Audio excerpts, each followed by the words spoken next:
From News Channel 15, you're watching News Channel 15 Tonight with Kyle Peach. This is News Channel 15 Tonight. Hi, good evening, and thanks for joining us. I'm Kyle Peach. Here's a look at what's happening. A Florida man is in custody in connection with a shooting investigation that began early on Tuesday.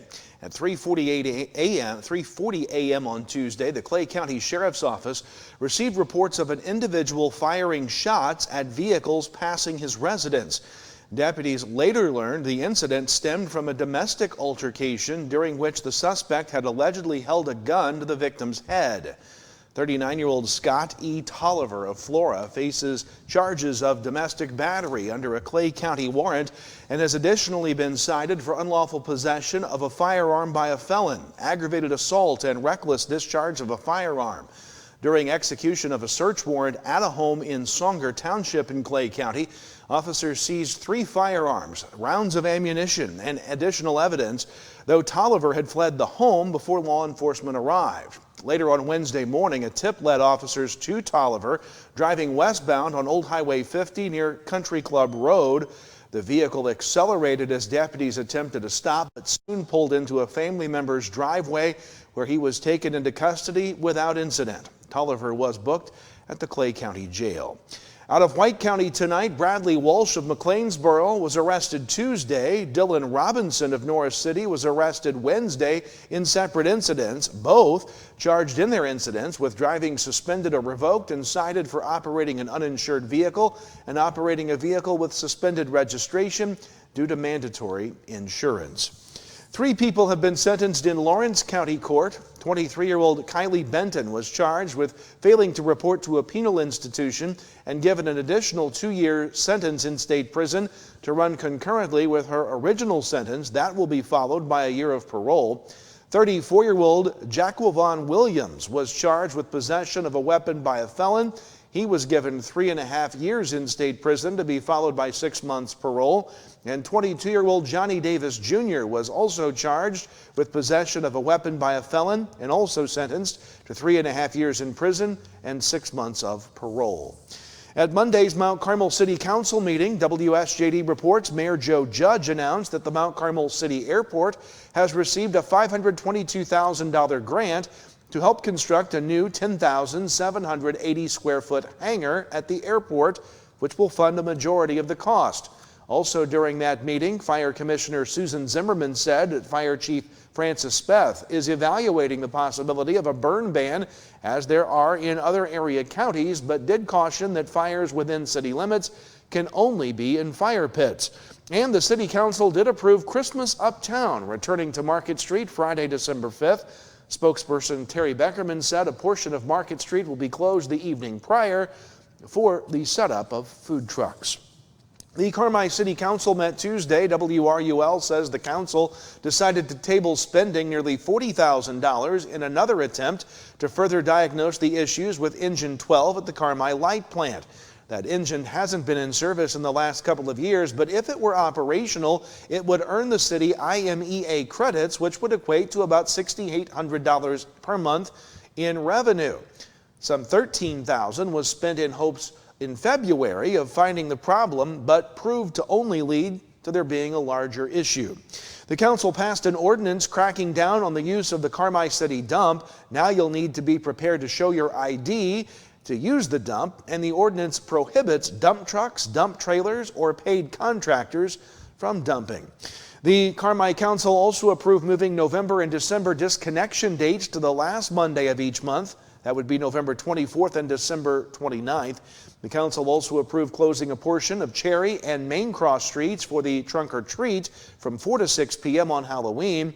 The Carmel Council also approved paying $434,000 to Brown and Roberts for work related to the city's water tanks and the Shoemaker Street project, while Samron Midwest Contracting was paid $147,000 for that Shoemaker Road project as well. Those funds come from the IEPA loan and rebuild grant that the city has received. The McLeansboro City Council met this week. WRUL says the council set trick-or-treating hours for Friday, October 31st from 5 to 8 p.m. Citywide cleanup will be October 8th through 10th from 7:45 to 3:30 and Saturday the 11th from 7:45 to noon. D.K. York was sworn in as a McLeansboro police officer by Mayor Chad May, and the council debated placing speed bumps on Sunset Drive and Allen Drive after speeding complaints, and by a 4-2 vote, it was decided 3 speed bumps would be installed on Sunset, 2 on Allen, and they could be removed if they're ineffective. The IECC Board met on Tuesday, giving first reading to a new Board of Trustees and Foundations collaboration policy to include clear guidelines and assigned responsibilities. Meanwhile, the board authorized Chancellor Ryan Gower to move forward with listing property adjacent to Olney Central's soccer fields for public sale with a deed restriction requiring it be developed exclusively for student housing serving IECC students. The board approved naming 2 district facilities in honor of major donors backing them. The new technology center at Lincoln Trail will have its Process Technology Skills Lab named for Marathon Petroleum, while the new athletic facility at Frontier College in Fairfield will have its basketball court named in honor of longtime supporter Jerry Cox. The board also approved an intergovernmental agreement with the Illinois Capital Development Board to purchase furniture and equipment for the nearly completed Allied Health Center at Olney Central College, and the board hired Jada Thomason as Trio SSS Academic Advisor at Frontier. And the Fairfield Fall Fun Fest continues tonight with the F&B 5K run at 6. Followed by awards at 7. The Wayne County Arts Alliance will feature a display of Lucas Gifford's work along with music from Jim McGill and Connor Atterbury. Attendees can also shop handcrafted items, watch a pottery demonstration, and enjoy local painters outside RJ on Main. WFIW reporting that the Fun Fest Prince and Princess contest is tonight. The Miss Fall Fun Fest pageants at 7:30. On Friday, Bill Grimes' one-man band, joined by Terry Smith and Bob Grimes, will play at 6. At 8 p.m., the Traveling Salvation Show, a Neil Diamond tribute band, will headline the main stage. For more, visit the Fairfield Fall Fun Fest Facebook page. Your forecast is next, then sports. Stay with us.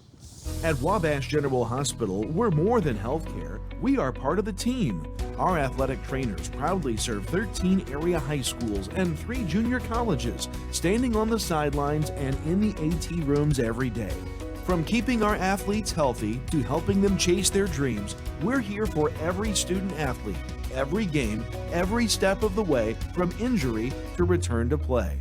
At Wabash General Hospital, caring for athletes is our game.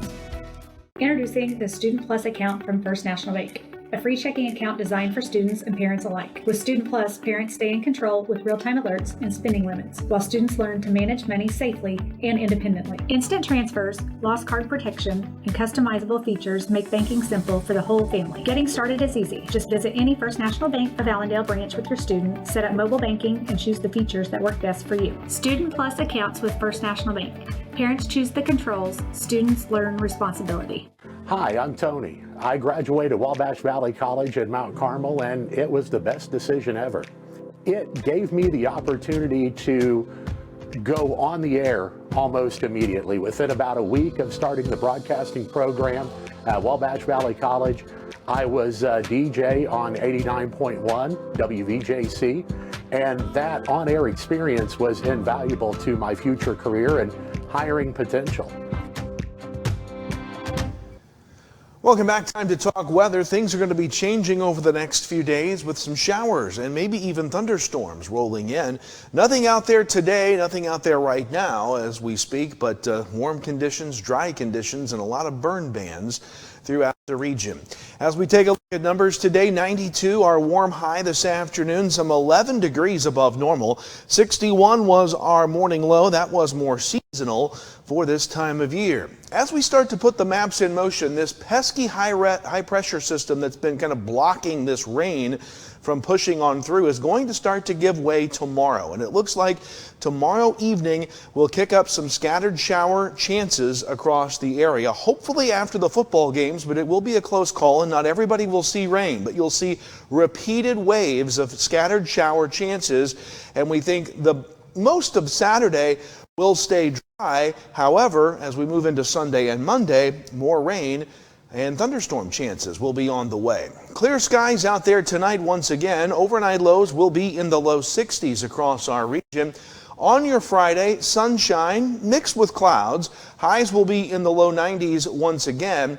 As we go into Friday night, though, you'll start to see some raindrops populate on the map. That's because we've got that scattered chance, putting that chance at about 30% for Friday night into Saturday morning. Throughout the day on Saturday, though, those rain chances will diminish, although there are some isolated chances. Saturday we expect to be mostly dry with a mix of sun and clouds, highs in the upper 80s to the north, near the low 90s to the south. And then as we move into the weekend, shower and thunderstorm chances become the regular Saturday, or rather a Sunday in through next Thursday. Rain chances every day. It looks like the best chance for rain will be Sunday night through Tuesday, where the rain chances hit 50%. But look at the temperatures. Upper 80s on Sunday, lower 80s middle of the week, upper 70s finally again next Thursday. That's your forecast. Sports is next. Stay with us. Drive into fall at Steve Faulkner Automotive. Lease a 2025 Escape for as low as $399 a month and get a new 2024 F-150 up to $13,733 off. See them all at SteveFaulknerAutomotive.com. Lease your new 2024 Hornet at Steve Faulkner Automotive before the end of the month. Now is your best deal. Lease the 2024 Hornet for 2 years, 10,000 miles per year for only $19.39 a month. See Steve Faulkner Auto for details today. You need to be mindful that when you're out, maybe doing a little tree pruning or shaping, or kids climbing in the tree, building tree houses, whatever, look up, make sure there's no power lines in or near the area. And even after the storm or after a wind event or something like that, where a limb may be falling down or hanging in the tree, make sure to look and there's no utility lines near that. And if there is, call us. We'll come take care of it. We'll get that down. We'll get things cleared up. Welcome back. Time to talk sports now. Week 4 of the Illinois high school football season gets underway tomorrow night. Here's a look at the schedule for our area teams. In the Little Illini, Mount Carmel's at Newton. We'll have it live on our YouTube page at 7. Marshall is at Olney, Lawrenceville's at Paris, Casey's at Robinson. And in the Black Diamond, Edwards County visits Flora. Cesar-Valier is at Fairfield. That's on the Mule Nation page. CZRE's at Hamilton County. El Dorado's at Johnston City. And on Saturday, Carmel is at Red Hill. That's on the WRUL Sports YouTube page. Elsewhere, Salem is hosting East Alton Wood River. High school volleyball last night, Lawrenceville falls to South Knox. 3-1 was the final. High school soccer, Olney beats Marion yesterday 2-0. Salem beats Mount Vernon 5-2. High school golf at the Boys Marion Invite at Cocopelli. Mater Dei finished first at 294. Mount Carmel tied with Benton for fourth at 324. 15 total teams took part. At Olney on the boys' side, Olney first at 153. Red Hill Lawrenceville second at 164. Flora third at 180. North Clay no team score. Olney's Aiden Nealis, the medalist, at 33. For the girls' side, Olney was first at 197. Flora second at 231. North Clay no team score, but North Clay's Kennedy Jones, the medalist, at 44. At Carmi on the boys' side, it was Carmi first at 160, Gallatin County second at 187, Fairfield third at 193, Sisney no team score. Carmi's Maxine O'Daniel, the medalist, at 36, while on the girls' side, Fairfield beat Carmi 213 to 225. Carmi's Caitlin Davis, the medalist, at 48. And at McLeansboro on the boys' side, Hamilton County first at 166, NCOE second at 171, Vienna third at 184, Wayne City fourth at 209, the Foxes' Larson Hunt, the medalist, at 38. On the girls' side, Hamilton County beat NCOE 190 to 230, Vienna and Pope County with no team scores. High school girls tennis yesterday, Flora beats Mattoon 8-1, Marion beats Carmi 7-2. Women's college soccer now. Wabash Valley picked up their first on-field win of the year, beating Lincoln Trail on the road 1-0. The Lady Warrior website also now lists the September loss to Illinois Central as a forfeit win in favor of WVC, making the Lady Warriors 2-5 on the season. And in college volleyball last night, Wabash Valley bests Shawnee 3-1. Frontier falls to Southwestern 3-1. That does it for us tonight. We'll do it again tomorrow. See you then. Kyle Peach from all of us at News Channel 15. Have a great night.